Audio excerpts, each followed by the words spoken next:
ఆ కార్యాలయంలో అఫీషియల్గా అందాల్సిన సేవలేవి అందవు. లైసెన్స్లు, రిజిస్ట్రేషన్లు, ఇతర సేవల కోసం వచ్చేవారిని రేపు మాపు అంటూ తిప్పుతుంటారు. మరోవైపు బ్రోకర్ల దందా ఇష్టారీతిగా సాగుతుంది. లంచాలకు అలవాటు పడిన అధికారులు, అవినీతికి నిలయంగా మారిన ఆ ఆఫీస్ ఎక్కడుంది? సాక్షి చేపట్టిన స్టింగ్ ఆపరేషన్లో చూద్దాం. మీరు మైనర్ అనుకోండి, కనీసం మీకు లైసెన్స్ పొందడానికి కావాల్సిన అర్హత కూడా లేదనుకోండి, అయినప్పటికీ మీకు లైసెన్స్ లభిస్తుంది. అంతేకాదు, మీరు 2 కాళ్ళు 2 చేతులు పోగొట్టుకున్నా ఇక్కడ లైసెన్స్ ఇచ్చేస్తారు. ఇది కరీంనగర్లో రవాణా శాఖ కార్యాలయంలో జరుగుతున్న దందా. మొత్తం బ్రోకర్ల పైన ఆధారపడ్డ ఈ దందా ఏ విధంగా సాగుతుందో సాక్షి గ్రౌండ్ రిపోర్ట్ లో చూద్దాం. రవాణా శాఖలో లైసెన్సుల జారీ, ఫిట్నెస్ సర్టిఫికేట్స్, వాహనాల రిజిస్ట్రేషన్స్ ఇలా పలు సేవలు ఆన్లైన్లో అందుబాటులో ఉన్నాయి. కానీ ఆన్లైన్లో మాత్రం ఇక్కడ ఏ పని కాదు. ఒకవేళ అయినా వెయిట్ చేయించి రేపు మాపంటూ తిప్పి పంపడమే కనిపిస్తుంది. ఇదంతా ఎక్కడ అంటే స్వయాన రవాణా శాఖ మంత్రి పొన్నం ప్రభాకర్ ఇలాకా అయిన కరీంనగర్ రవాణా శాఖ కార్యాలయంలో సాగుతున్న అవినీతి దందా. ఎల్ఎండిలో నగరానికి దూరంగా ఉండే ఈ రవాణా శాఖ వైపు ఉన్నతాధికారులెవ్వరూ దృష్టి పెట్టే అవకాశం లేకపోవడం, ఏదైనా జరుగుతుందని తెలిస్తే వెంటనే సర్దుకునేలా ఊరి శివార్లలో ఉండటం ఇక్కడి అధికారులకు అడ్వాంటేజుగా మారిపోయింది. దీంతో బ్రోకర్ల దందా యథేచ్ఛగా సాగుతోంది. సుమారు 25 మంది బ్రోకర్స్ ఇక్కడ పనిచేస్తున్నారు.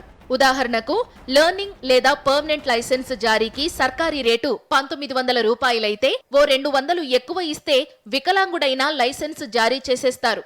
కనీసం ఒక్కో లైసెన్స్ పైన మోటార్ వెహికల్ ఇన్స్పెక్టర్ కు ఓ 1500 రూపాయల వరకు ముడుతుండగా, ఆ లైసెన్స్ బ్రోకర్ ద్వారా వచ్చినందుకు ఆ బ్రోకర్ కు 800 రూపాయలు అందుతాయి.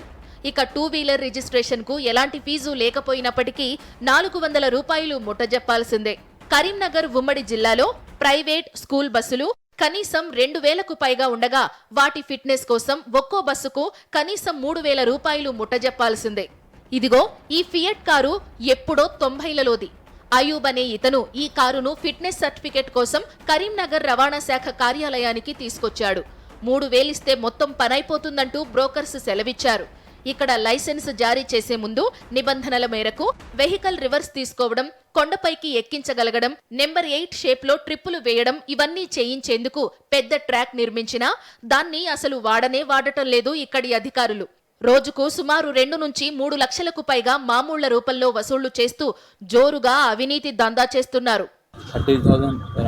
13,000